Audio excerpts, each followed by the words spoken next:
लिखिए royalty account, royalty account अधिकार शुल्क खाते, अधिकार शुल्क खाते आपके एग्जाम के लिए बहुत ही महत्वपूर्ण है। ये इसमें से थ्योरी भी आती है और न्यूमेरिकल भी आता है, दोनों आते हैं इसमें से। क्या क्या, थ्योरी भी और न्यूमेरिकल भी। तो लिखिए इसकी मीनिंग, अधिकार शुल्क का अर्थ, meaning of royalty, meaning of royalty, meaning of royalty. देखिए हम सबसे पहले इसका मीनिंग लिखवाने से पहले हम कुछ बताना चाहते हैं। जैसे आपके पास बिल्डिंग है ना, बिल्डिंग है, आप जब बिल्डिंग में क्या करते हैं, बिल्डिंग को जब किसी को देते हैं तो उनसे क्या लेते हैं, अपना रूम किसी को देते हैं ना किराए पर, तो उनसे क्या लेते हैं, किराया। अपनी कार किसी को देते हैं यूज करने के लिए शादी ब्याह में या किसी ज़रूरत के लिए, तो क्या लेते हैं उनसे, किराया, किराया लेते हैं ना। अपनी ज़मीन किसी को देते हैं यूज करने के लिए, क्या देते हैं उनसे, किराया। समझिए मेरी बात। तो ये तो हो गया क्या, अगर अपने आम प्रॉपर्टी को जो हमारे सबके पास लगभग हैं, कार है, बिल्डिंग है, ज़मीन है, अगर इसको देते हैं किसी को यूज करने के लिए, उसके बदले हम क्या लेते हैं, किराया। लेकिन जो अधिकार शुल्क है ये भी किराए की तरह ही है, लेकिन रॉयल्टी उन संपत्तियों के बदले मिलती है जो विशेष संपत्तियां हैं, स्पेसिफाइड एसेट्स हैं। जैसे कोयले की खान, क्या सबके पास है, किसके पास कोयले की खान है। ईंट का भट्ठा, इसमें से कितने लोग के पास है। तेल का कुआं, कितने लोग के पास है। कॉपीराइट, पुस्तकों को प्रकाशित पब्लिश करने का राइट, कितने लोगों के पास है। पेटेंट, जानते हो क्या होता है पेटेंट, पेटेंट होता है किसी वस्तु को बनाने या बेचने का अधिकार। तो संपत्ति ही तो है कि इस वस्तु को केवल आप ही बनाएंगे और आप ही बेचेंगे और कोई दूसरा बेच नहीं सकता है, पेटेंट है ये। तो अगर ये पेटेंट आपको मिला हुआ है कि आप ही मार्कर बनाएंगे उत्तर प्रदेश में और आप ही बेचेंगी, समझिएगा, तो संपत्ति नहीं है। अब इस अधिकार को दूसरे को दोगे तो उसके बदले जो मिलेगा वो क्या कहलाएगा, किराया नहीं कहलाएगा, वो अधिकार शुल्क कहलाएगा। समझ रहे हैं ना। और एक क्या है, ट्रेडमार्क, जो आपका ट्रेडमार्क है, अगर उसे किसी को देते हो उसके बदले जो तुमको मिलता है वो क्या कहलाएगा, अधिकार शुल्क कहलाएगा, वो किराया नहीं कहलाएगा। दोनों समझिए ना, समझे मेरी बात, फिर सुन लीजिए। जैसे मेरे पास बिल्डिंग है, कार है, फर्नीचर कोई है, टेंट हाउस, ये जो देते हैं तो क्या लेते हैं आपसे, उससे किराया लेते हैं ना, वो किराया कहलाएगा। लेकिन ईंट का भट्ठा हुआ, तेल का कुआं हुआ, कोयले की खान हुई, पेटेंट हुआ, कॉपीराइट, कुछ संपत्तियां ऐसी हैं जो क्या हैं, विशेष संपत्तियां हैं। अगर वो आपकी हैं, आप उसको यूज नहीं कर रहे हैं, किसी दूसरे को दे रहे हैं यूज करने के लिए, तो जो उसके बदले आप लेंगे वही क्या कहलाएगा, अधिकार शुल्क कहलाएगा। कुछ समझे। लेकिन जो आम संपत्तियां हैं उनको जब देंगे दूसरे को यूज करने के लिए, उससे बदले जो मिलेगा वो क्या कहलाएगा, वो किराया कहलाएगा। बस समझ आई, तो आप शायद समझ जाएंगे। लिखिए जरा दो लाइन। यदि किसी व्यक्ति का, यदि किसी व्यक्ति का किसी विशेष संपत्ति पर स्वामित्व, यदि किसी व्यक्ति का किसी विशेष संपत्ति पर स्वामित्व यानी ऑनरशिप, किसी विशेष संपत्ति पर स्वामित्व एवं उसे प्रयोग करने का अधिकार है, एवं उसे प्रयोग करने का अधिकार है, प्रयोग करने का अधिकार है, और वह व्यक्ति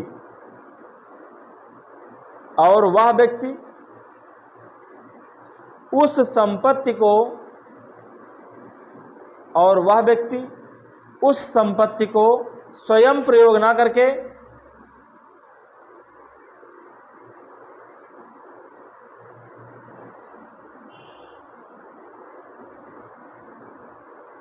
स्वयं प्रयोग ना करके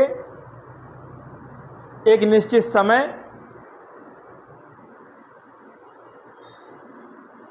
एक निश्चित समय तथा निश्चित प्रतिफल के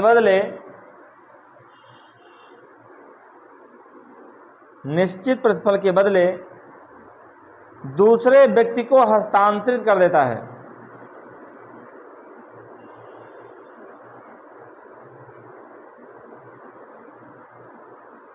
दूसरे व्यक्ति को हस्तांतरित कर देता है।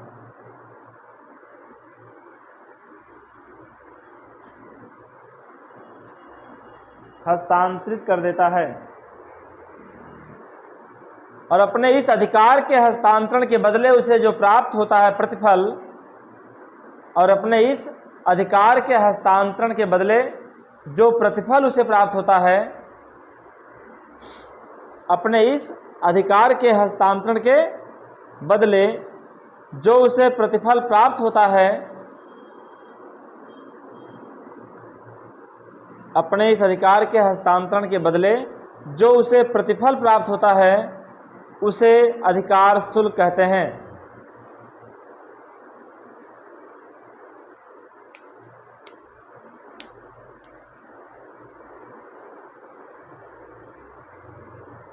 उसे अधिकार शुल्क कहते हैं।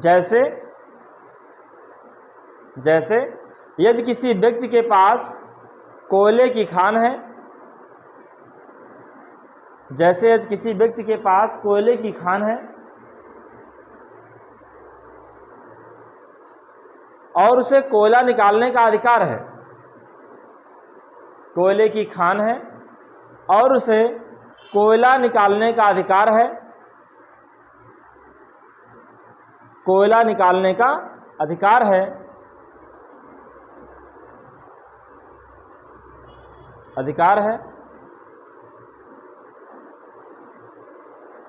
वह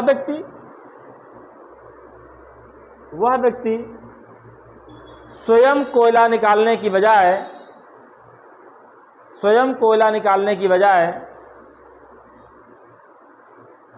वह व्यक्ति स्वयं कोयला निकालने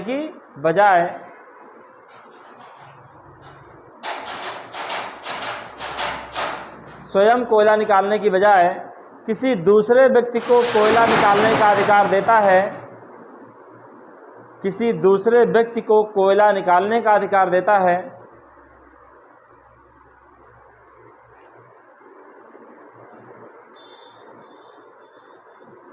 कोयला निकालने का अधिकार देता है, तो उसके इस अधिकार के ट्रांसफर के बदले, हस्तांतरण के बदले, तो इसके इस अधिकार के हस्तांतरण के बदले, तो उसके इस अधिकार के हस्तांतरण के बदले जो उसे प्रतिफल प्राप्त होता है, जो उसे प्रतिफल प्राप्त होता है, उसे अधिकार शुल्क कहते हैं।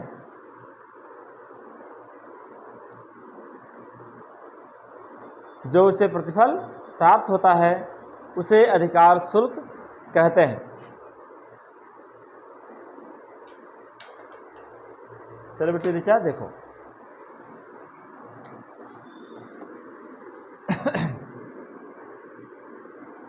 उसे अधिकार शुल्क कहते हैं। देखो ध्यान से क्या लिखा है मैंने, जब किसी व्यक्ति का जब किसी व्यक्ति का किसी विशेष संपत्ति पर, क्या बात आई, किसी विशेष संपत्ति। अब विशेष संपत्तियों में क्या आएगा, ईंट का भट्ठा, तेल का कुआं, कोयले की खान, कॉपीराइट, पेटेंट, ट्रेडमार्क, समझे ना। इस संपत्ति पर, जब किसी व्यक्ति का किसी विशेष संपत्ति पर क्या है, ऑनरशिप है, यानी स्वामित्व है। स्वामित्व का मतलब क्या होता है, उसके नाम से कागज हो, यानी वो संपत्ति उसी के नाम हो। स्वामित्व है और प्रयोग करने का अधिकार है। देखो दोनों अलग अलग चीज़ें होती हैं। ऑनरशिप अलग है और यूज करने का राइट जो है वो अलग है। दोनों अलग अलग चीज़ें हैं, लेकिन दोनों एक ही व्यक्ति के पास हो। जैसे ये जो भी फर्नीचर है, जो भी चीज़ें हैं, ये मेरे स्वामित्व में है ना, लेकिन इसको हम ही यूज कर रहे हैं, तो ऑनरशिप भी मेरी है, हम यूज भी कर रहे हैं, समझिएगा। लेकिन जो बिल्डिंग है, ये बिल्डिंग दूसरे की है ना, ऑनरशिप उनकी है, लेकिन वो यूज नहीं कर रहे हैं, यूज करने का राइट हमको दिए हैं, तो इसके बदले उनको हम क्या दे रहे हैं, किराया दे रहे हैं। तो अब यहाँ समझिए रॉयल्टी क्या है। कि जब किसी व्यक्ति का किसी विशेष संपत्ति पर ऑनरशिप हो, यानी स्वामित्व हो, और उसको यूज करने का अधिकार भी हो, दोनों हो उसके पास, लेकिन वो क्या करे, ऑनरशिप नहीं, क्या ऑनरशिप नहीं, स्वामित्व नहीं, बल्कि यूज करने का राइट, प्रयोग करने का अधिकार दूसरों को दे। कैसे? एक निश्चित समय के लिए, 5 साल के लिए, 10 साल के लिए, 2 साल के लिए, 20 साल के लिए, निश्चित समय के लिए, और निश्चित क्या प्रतिफल के बदले। तो फिक्स होता है कि हम कितने साल के लिए आपको दे रहे हैं और आप कितना रुपया हमको देंगे। निश्चित समय और निश्चित प्रतिफल, समझ गए ना, कंसिडरेशन के बदले हस्तांतरित कर देता है ना, दे देता है। यूज करिए आप, कि आप इतना यूज करिए, जितना टन तेल निकालेंगे हमको इतना रुपया दीजिएगा प्रति टन, या जितना टन कोयला निकालेंगे हमको इतना रुपया दीजिएगा, जितना ईंट के भट्ठा में जितना 1000 ईंट निकालेंगे हमको इतना रुपया दीजिएगा। कॉपीराइट में क्या है, जितना आप पुस्तक प्रकाशित करेंगे हमको प्रति पुस्तक के हिसाब से इतना दीजिएगा। समझ गए? तो निश्चित समय और निश्चित प्रतिफल के बदले दूसरे को हस्तांतरित कर देता है। तो ऐसे हस्तांतरण के बदले जो उसे क्या मिलता है, क्या मिलता है, प्रतिफल मिलता है, उसे क्या कहते हैं, अधिकार शुल्क। समझ में आया? हमने एग्जाम्पल दे दिया कि एक व्यक्ति के पास क्या था, कोयले की खान है, उसने दूसरे को दे दिया, उसके बदले जो उसे मिला वो क्या, अधिकार शुल्क है। इसमें 2 पक्ष होते हैं, लिख लो नीचे, इसमें 2 पक्ष होते हैं। पहला भूस्वामी, लैंडलॉर्ड, इसमें 2 पक्ष होते हैं। पहला भूस्वामी, ब्रैकेट में लिख लीजिएगा, लैंडलॉर्ड, लैंडलॉर्ड,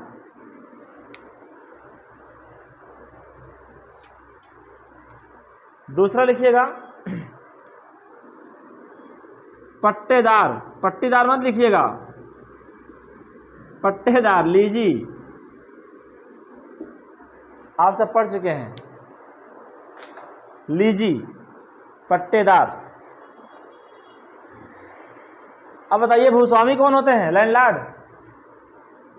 लैंडलॉर्ड कौन होते हैं, जिनकी संपत्ति है, जिनके ऑनरशिप में है, वो क्या है, लैंडलॉर्ड। और जिसको आपने दिया, देखिए ये बिल्डिंग मेरी है ना, तो कहते हैं कि मकान मालिक, क्या कहते हैं, मकान मालिक कौन है, ये है। लेकिन जिसको दिया वो क्या कहलाता है, किराएदार, क्या, टेनेंट ना, किराएदार कहलाता है।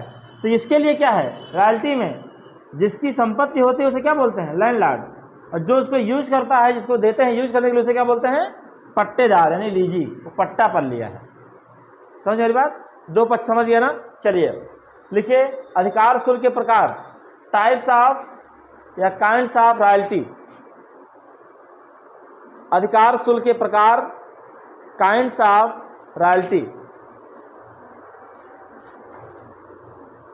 अधिकार शुल्क के प्रकार, काइंड्स ऑफ रॉयल्टी।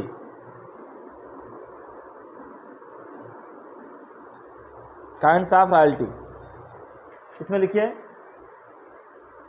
अधिकार शुल्क के प्रमुख प्रकार निम्न हैं, या ऐसा ज़्यादा अच्छा रहेगा, रुकिए मिनट, इसे लिख लीजिए। अधिकार शुल्क कई प्रकार के होते हैं, जिनमें से कुछ प्रमुख निम्न हैं। अधिकार शुल्क कई प्रकार के होते हैं, जिसमें से कुछ प्रमुख निम्न हैं, जिसमें से कुछ प्रमुख निम्न हैं। पहला, खदान अधिकार शुल्क, माइनिंग रॉयल्टी, खदान अधिकार शुल्क, माइनिंग रॉयल्टी। दूसरा, ईंट बनाने के संबंध में अधिकार शुल्क, ईंट बनाने के संबंध में अधिकार शुल्क, इंग्लिश जरूर लिख लीजिएगा सबका, ईंट बनाने के संबंध में अधिकार शुल्क। Royalty in connection with brick making, royalty is in connection with brick making. तीसरा लिखिए, तेल के कुओं के संबंध में अधिकार शुल्क, तेल के कुओं के संबंध में अधिकार शुल्क। Royalty in connection with oil wells, royalty in connection with oil wells. अगला है पेटेंट अधिकार शुल्क, पेटेंट रॉयल्टी, पेटेंट अधिकार शुल्क, पेटेंट रॉयल्टी। अगला है कॉपीराइट अधिकार शुल्क, कॉपीराइट अधिकार शुल्क, कॉपीराइट रॉयल्टी, कॉपीराइट रॉयल्टी।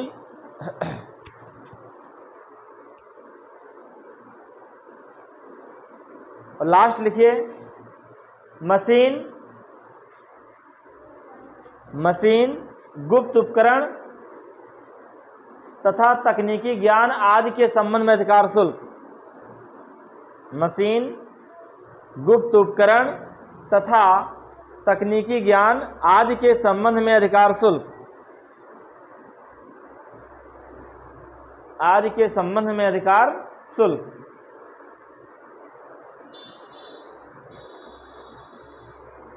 अधिकार शुल्क। Royalty in connection with, royalty in connection with machines, secret instruments and technical knowledge etcetera. अभी तुरंत याद करवा रहे हैं, परेशान न होइए। चले देखो सोनम, बात क्या है आज, क्या बताया हम? रॉयल्टी समझ नहीं समझ गए? रॉयल्टी दिमाग में बैठ गया ना? क्या रॉयल्टी होती है? जब किसी व्यक्ति का किसी विशेष संपत्ति पर स्वामित्व है और प्रयोग करने का अधिकार भी है, लेकिन वह व्यक्ति उस संपत्ति को स्वयं प्रयोग ना करके बल्कि एक निश्चित समय, एक निश्चित प्रतिफल के बदले किसी दूसरे व्यक्ति को हस्तांतरित कर देता है, और वह व्यक्ति उसके प्रयोग के बदले जो देता है उसे क्या कहते हैं? अधिकार शुल्क कहते हैं। जैसे एग्जाम्पल दे दीजिएगा, इसमें दो पक्ष होते हैं, एक भूस्वामी और एक पट्टेदार। भूस्वामी कौन होता है? जो संपत्ति का मालिक होता है, स्वामी होता है। और पट्टेदार कौन? संपत्ति को प्रयोग करने के लिए लेता है। ठीक। अब अगर आपके एग्जाम पूछते हैं कि टाइप्स आप क्या बताइए, काइंड्स ऑफ रॉयल्टी बताइए, रॉयल्टी कितने प्रकार की होती हैं? जितनी संपत्तियां हैं, विशेष संपत्तियां, उन्हीं से जोड़ दो। पहला क्या है? खदान अधिकार शुल्क ना। हेलो, खदान माइनिंग, कोयले की खान, पत्थर की खान, हीरे की खान ना। अगर किसी व्यक्ति के पास कोयले की खान है, लिख दीजिएगा, और वह अपनी कोयले की खान को किसी दूसरे व्यक्ति को प्रयोग करने के लिए देता है, तो जो उसके बदले मिलेगा उसे क्या कहेंगे? खदान संबंधी अधिकार शुल्क कहेंगे। हो गया, समझे? दूसरा क्या है? ईंट। यदि किसी व्यक्ति के पास क्या है? ईंट का भट्ठा है। क्या है? ईंट का भट्ठा है, और वह व्यक्ति अपने उस भट्ठे को दूसरे को दे देता है ईंट बनाने के लिए, तो उसके बदले जो उसे मिलता है उसे क्या बोलेंगे? ईंट बनाने संबंधी अधिकार शुल्क कहेंगे। खत्म, हेडिंग आते रहना बस। अगला क्या है? तेल के कुआं। समझ लीजिए, यदि आकांक्षा के पास तेल का कुआं है और वो तेल के कुएं से तेल का उत्पादन ना करके किसी दूसरे व्यक्ति को दे देती हैं, और उससे जो पैसा मिलता है उसके बदले उसे क्या बोलेंगे हम? तेल के कुएं से संबंधित अधिकार शुल्क कहेंगे। नाम लगा देना। अगला क्या है? क्या? पेटेंट। यदि किसी व्यक्ति को किसी वस्तु को बनाने या बेचने का अधिकार है, किसी व्यक्ति को बनाने या बेचने का, किसी व्यक्ति को किसी वस्तु को बनाने या बेचने का अधिकार है कि उस वस्तु को वही बनाएगा और बेचेगा। समझ गए? लेकिन उसने अपने इस अधिकार का हस्तांतरण कर देता है किसी दूसरे को, तो उसके बदले जो उसे मिलता है उसे क्या बोलेंगे? पेटेंट संबंधी अधिकार शुल्क कहेंगे। समझ गए? अगला क्या है? कॉपीराइट ना। कॉपीराइट क्या होता है बता दीजिएगा? किसी वस्तु को, किसी पुस्तक को प्रकाशित करने का अधिकार। आप एक पुस्तक लिखिए तो क्या आपको पब्लिश करने का अधिकार है? नहीं, आपको जाना पड़ेगा पब्लिकेशन, जिनको राइट मिला हुआ है वो प्रकाशित करेंगे। समझे ना? तो अगर आपकी पुस्तक है, आप लैंडलॉर्ड हुए ना। आप क्या हुए? लैंडलॉर्ड है ना। आप उस वस्तु को बनाए हैं, आप उस पुस्तक को आपने लिखा है, आप लैंडलॉर्ड हैं, आपका अधिकार है। लेकिन आपने क्या किया? उसको किसी प्रकाशन वाले को दे दिया पब्लिश करने के लिए। तो क्या किया? उससे आपने पैसा लिया, उसके बदले क्या कहलाएगा? वो कहलाएगा कॉपीराइट संबंधी अधिकार शुल्क कहलाएगा। अगला क्या है? हाँ सुनो, लास्ट वाला। जैसे आपने किसी चीज़ की खोज की है या कोई टेक्निकल नॉलेज है जिसको आपने ही खोजा है, या कोई सॉफ्टवेयर है, उसे यूज करने के लिए किसी को दिए आप। भाई कोई चीज़ आपने बनाया ना अपने दिमाग से, तो वो तुम्हारी कोई मशीनरी है, जैसे हेलीकॉप्टर आपने बनाया, तो हेलीकॉप्टर पे आपका अधिकार है, आपका स्वामित्व है, वो हो गया आपका। और उसे अगर कोई दूसरा बनाना चाहेगा तो तुम्हारी टेक्निक को चोरी नहीं कर सकता, उसके बदले उसे पैसा देना पड़ेगा, क्योंकि उस पर आपका अधिकार है। जैसे कोई नई चीज़ खोज करिए आप, नई चीज़ मार्केट में आई ना, तो आप उसको खोज करने में कितना समय लगा दिए, और कल का सीख गई बनाना, तो क्या वो बनाना लगेंगी? नहीं, ऐसे नहीं बनाएंगी, इनको पैसा देना पड़ेगा आपको, उससे आप कमाएंगे। जैसे अभी व्हाट्सएप वगैरह है, फेसबुक है ना, ये सब क्या करते हैं, जिसके फाउंडर हैं, इसके जिन्होंने खोज किया है, जो लोग हम लोग यूज कर रहे हैं, उनको पैसा नहीं जा रहा है, जा रहा है। ऐसे नहीं यूज कर रहे हैं हम, उनको जो इसके फाउंडर हैं उनके पास पैसा जा रहा है। और उनकी आमदनी की कमाई कहाँ से हो रही है? व्हाट्सएप है, उनकी आमदनी कहाँ से हो रही है? जो हम लोग यूज कर रहे हैं, यूट्यूब है, उनकी आमदनी कहाँ से हो रही है? जो हम लोग इतना यूज करेंगे उससे उनकी आमदनी होगी, उसके पैसे हमको पैसा मिलेगा। समझ गए? तो तकनीकी ज्ञान कोई किसी के पास है तो उसकी क्या है? संपत्ति है, विशेष संपत्ति है, सबके पास नहीं होती। तो उस संपत्ति को कोई यूज कर रहा है, उसके बदले जो मिलेगा क्या कहलाएगा? तकनीकी ज्ञान संबंधी अधिकार शुल्क कहलाएगा। बात समझ में आ रही ना अच्छे से? पॉइंट याद हो जाएगा तो कर ले जाओगे ना। चलिए अगला लिखिए, डिफरेंस, किराया अधिकार शुल्क में अंतर। Difference between rent and royalty.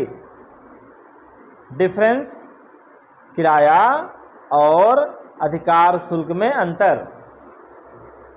Difference between rent and royalty.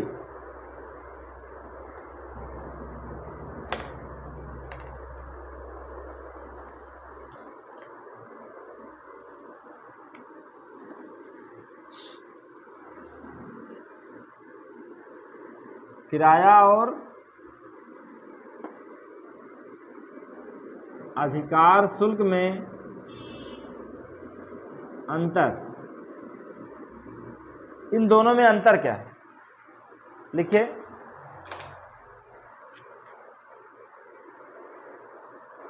सामान्यतया किराया और अधिकार शुल्क दोनों एक ही हैं। सामान्यतया किराया और अधिकार शुल्क दोनों एक ही हैं।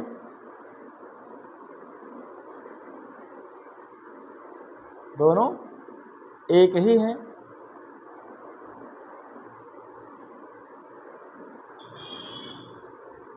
परंतु फिर भी इसमें कुछ अंतर पाए जाते हैं जो निम्न है। परंतु फिर भी इसमें कुछ अंतर पाए जाते हैं जिनको हम निम्न आधारों से स्पष्ट कर सकते हैं। कुछ अंतर पाए जाते हैं जिनको हम निम्न आधारों से स्पष्ट कर सकते हैं।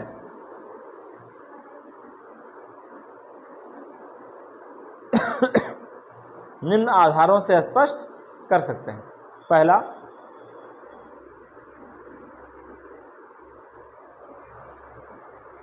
लिखिए, परिभाषा यानी अर्थ। परिभाषा, इसमें लिखिएगा, परिभाषा में लिखिए, किराया किसी मूर्त संपत्ति के बदले, टेंजिबल एसेट्स, किसके? टेंजिबल। किराया किसी मूर्त संपत्ति के बदले, मूर्ख मत लिख लेना, हेलो, मूर्ख मत लिख लेना। क्या लिखोगे? मूर्त। लिखे मूर्त? नहीं लिखे, आकांक्षा नहीं लिख पा रही हैं। किराया किसी मूर्त संपत्ति, टेंजिबल एसेट्स के बदले, टेंजिबल वही मूर्त संपत्ति के बदले दिया जाता है। किराया किसी मूर्त संपत्ति के बदले दिया जाता है, जबकि अधिकार शुल्क, जबकि अधिकार शुल्क, जबकि अधिकार शुल्क मूर्त तथा अमूर्त, टेंजिबल एंड इनटेंजिबल, मूर्त तथा अमूर्त दोनों संपत्तियों के बदले दिया जाता है। मूर्त तथा अमूर्त दोनों संपत्तियों के बदले दिया जाता है।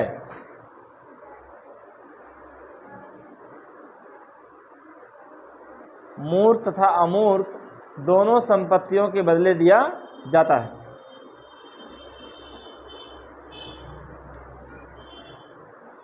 आगे लिखिए क्षेत्र, एरिया, क्षेत्र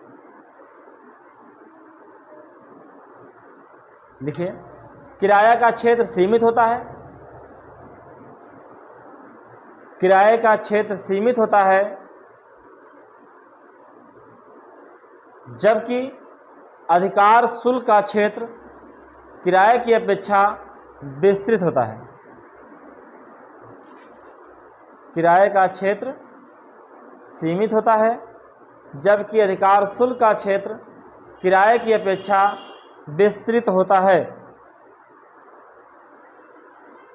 किराए की अपेक्षा विस्तृत होता है।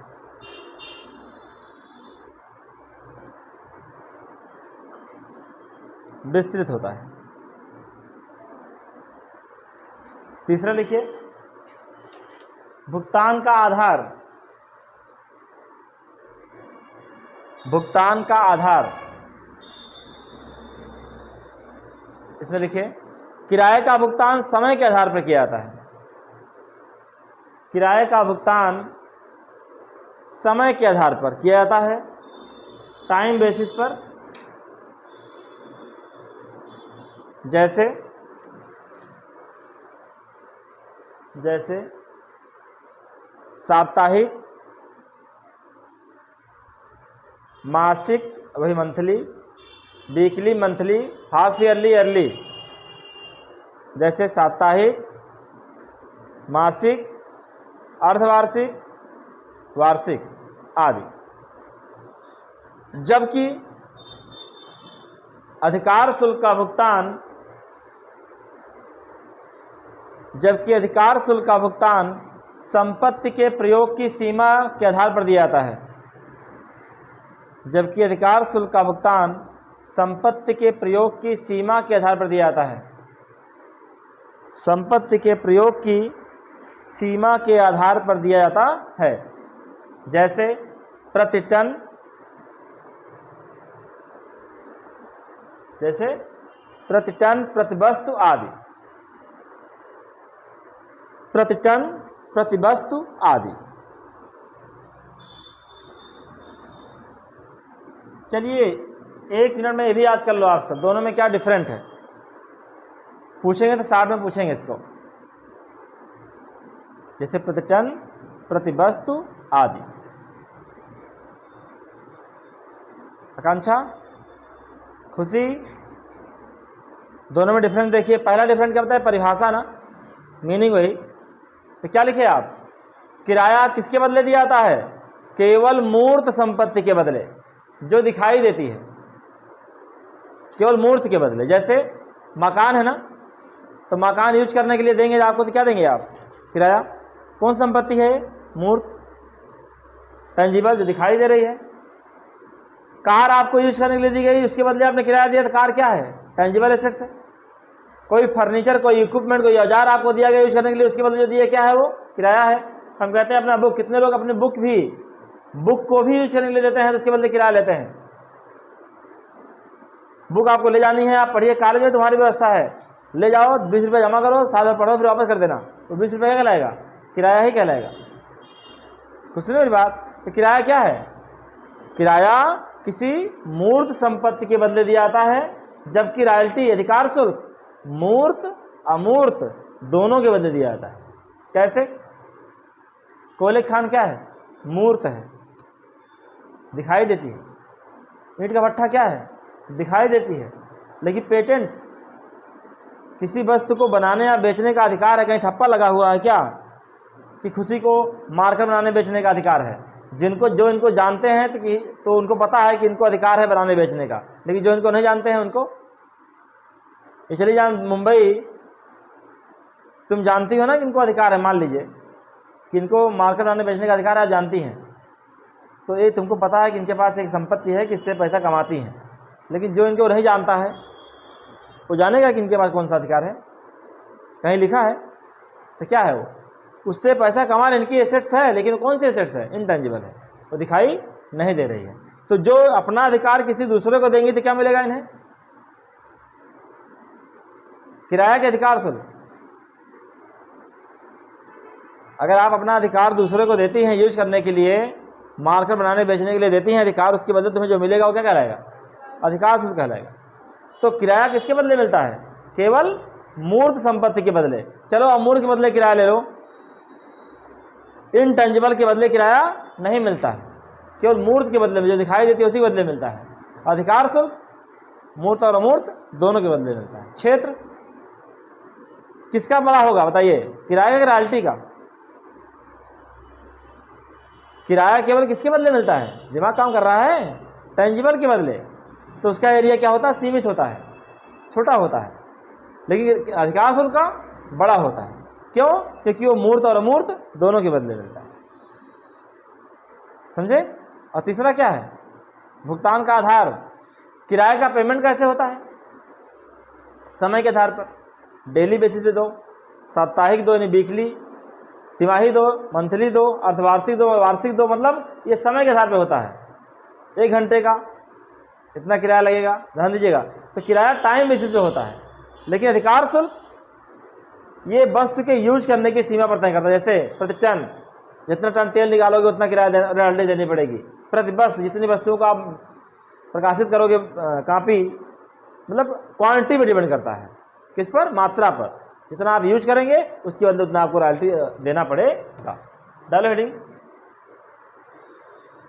अधिकार शुल्क संबंधी तकनीकी शब्दों का स्पष्टीकरण।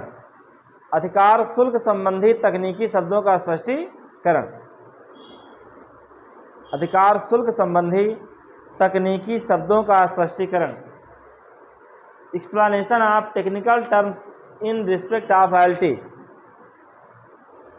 Explanation of technical terms in respect of royalty. कुछ इंपॉर्टेंट शब्द हैं, इसको आपको जानना पड़ेगा, लेकिन उसके जानने के पहले आप आज केवल यही बना लीजिए बस, जिस पे आपका न्यूमेरिकल लगेगा, कैलकुलेशन टेबल। कैलकुलेशन टेबल, इसमें 9 कॉलम होते हैं। कितने कॉलम? 9 कॉलम होते हैं, जिस पे आप लोग क्वेश्चन लगाएंगे।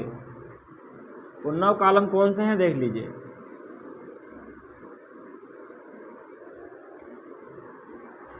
पहला कॉलम आपका है ईयर, दूसरा है आपका आउटपुट, लिख दे रहे हैं बाद में लिखिएगा, आउटपुट। तीसरा आपका होता है रॉयल्टी। चौथा है मिनिमम रेंट, इसको एमआर भी कहते हैं। फिर आपका होता है शार्ट वर्किंग,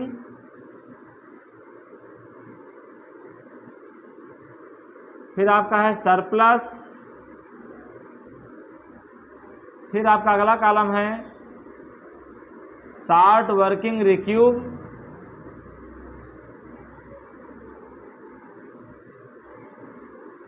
अगला है शार्ट वर्किंग अनरिक्यूब, और आखिरी में है आपका अमाउंट पेड टू लैंडलॉर्ड।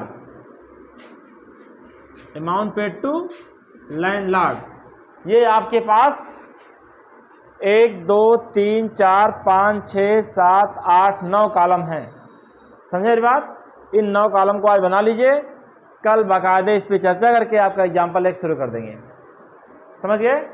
धन्यवाद बेटा।